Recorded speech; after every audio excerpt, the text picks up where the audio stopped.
Well, howdy everybody. This is Advanced Music Theory video number 3. In this video, we're going to talk about the dominant chord, the diminished chord, how they work together to bring you back home to the one chord. Now, I know there are two different chords, so you might be wondering, well, how do they work together?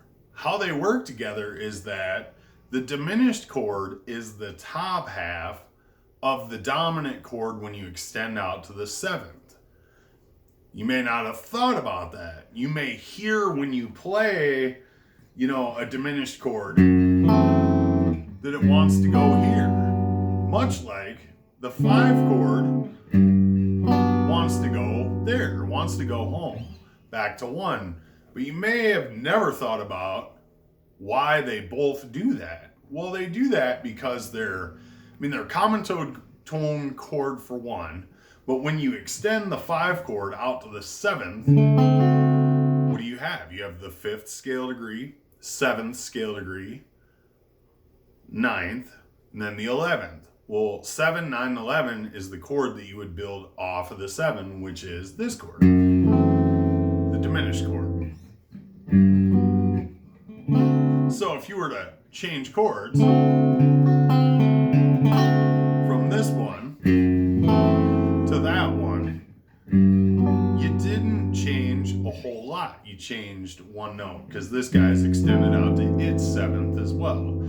Basically, you drop the root of the 5 chord. So if you take this root and drop it, you're down to a diminished chord. And that wants to go home.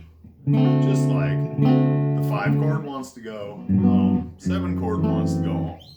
And again, the reason they both have that function, both serve that purpose, is because they're very similar in building blocks. The 5 chord is the 5, 7, and 9 as far as the notes go. You're building, the second note of the 5 chord is the 7 of the overall key, which builds a diminished chord. And so we've talked about in previous videos common tone chord replacement. Well, how does that work? Well, the way that it works is the chord you can get more extended than this. I'm going to simplify it for this video. The chord that's a third away from your root. So if you're on the 5 chord, but you want to replace that 5 chord with something, you can go up a third to the 7. You can go down a third to the 3 chord. So the 3 chord is going to have a tiny bit of that pull back to 1 because it is, 66.666% the same chord as the 5 chord. When you're thinking about, they're thirds, right? You got 1, 3, 5 builds a chord. This chord, percentage-wise, is very similar to that chord. And by extension, very similar to that chord. And they all want to go there. Now, I'm a big fan of the 3 to 1 chord progression. I really enjoy how it sounds because it has a tiny bit of finality. It's similar to that 5 to 1 because of what we just talked about.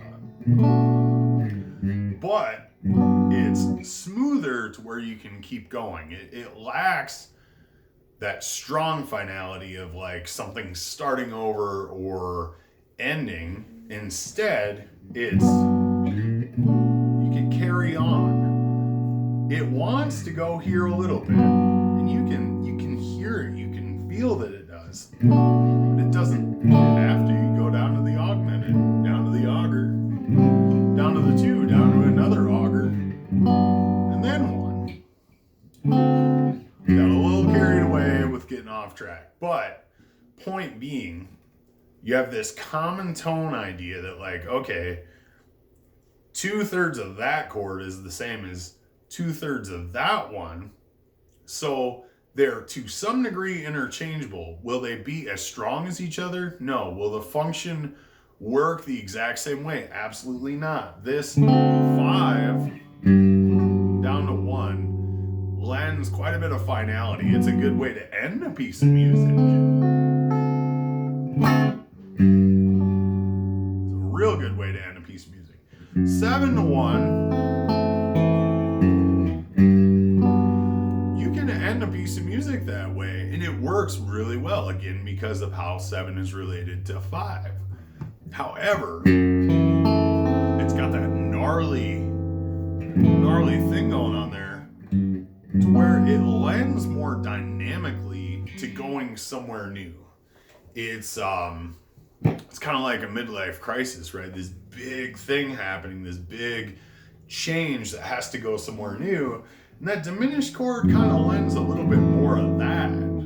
It doesn't feel as good as this. Now, if you play long enough and fool around with these things long enough, you may find that you enjoy this movement better.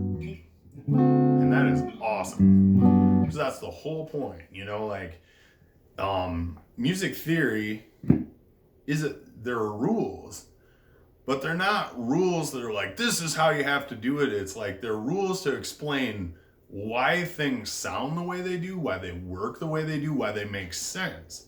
However, you don't have to do it that way. It's always your choice to either do it that way or go a different direction, which is awesome. Anyhow, a little nerdy rant again.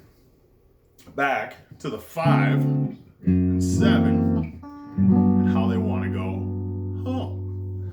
Well, something else cool about the 5-7-1 relationship, getting home back to 1, is 1 is also related to other chords because of the 2/3 thing we were talking about.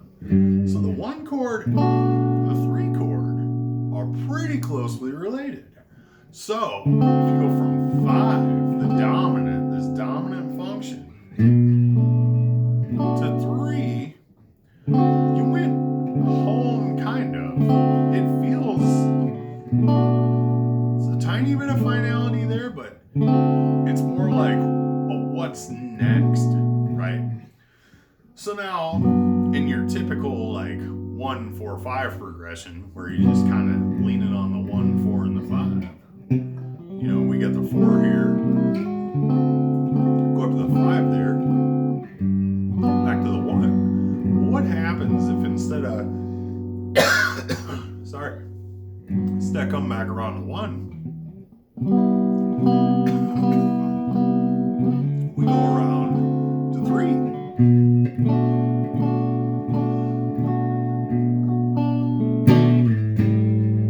Now we can turn the corner and go somewhere new musically, but you still got some punctuation on that piece of music, that sonically the harmony and what's going on, because of how that is related to this.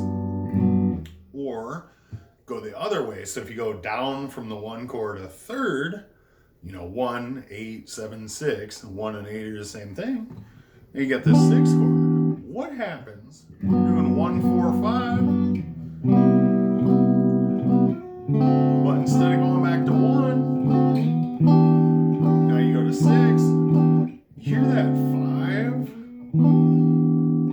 to 1 is still there. That dominant function is still there. So that chord being called dominant is kind of called that for a good reason, because it sort of dominates the harmony in that whenever you hear that chord, it's pushing you to go here, and it propels forward nicely into these other chords. And now 7 serves a dominant function because of how closely it's related to the 5 chord, but it doesn't blend quite as well to going to other chords. It more strongly wants to go right there. Let's take that diminished and go up to the 3, the related chord.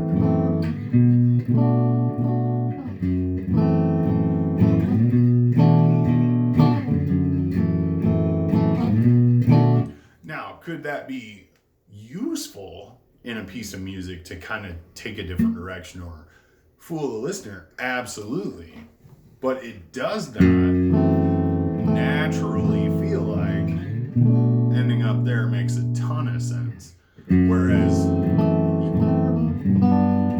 other than using your ear, and different personalities are going to think of this differently, but generally in theory, 7 goes to 1, and to my ear, to my feelings, absolutely, and like I said, you can be tricky, and you can go to other stuff. 6 is related to 1, 2/3 is the same chord. Go from that diminished down to 6. You can do it, but it doesn't feel like it should. And that's, so I guess as a musician, when you start writing your own music and thinking about these things and expanding out into these weirder harmonies and chordscapes, you have to decide, does it matter to me if it makes sense? Or does it make sense to me in a different way? Maybe everything I just said doesn't make sense to your ear. That's very possible. It's very possible that for whatever reason you just hear things weird. That's why some bands use strange chord progressions that don't sound normal to me or other people. Or they use really strange time signatures that I'm like, why would you do that? Well, to them it feels and sounds normal. But anyhow, not to get too crazy, I kind of wanted to touch on 5 and 7, why they want to go home, where else they can go. Now, they can go anywhere. Again, I will always reiterate that for any musician. You can go wherever you want. Common practice, I guess, is where you would say this is where it should go, this is where it can go. That might be kind of good terminology to use it, but it's always open to go wherever you want to go. Yeah, so that's the dominant and the 7 chord, how they relate to each other, where they can or should go, the strong feeling you get from them, the type of punctuation you can create with them in your phrasing, and a little bit of common tone stuff. I always want to reiterate the common tone thing frequently, because it's, for some people, it's very insanely abstract, so it's very hard to understand. But yeah, this video got a little longer than I wanted. Yeah, you have a wonderful day. You're going to do awesome. I hope this stuff all makes sense to you. Watch it a few times if you need to. It'll all come clear and it'll all make sense. And hearing the chords, I've always found, really helps me. So have a wonderful day.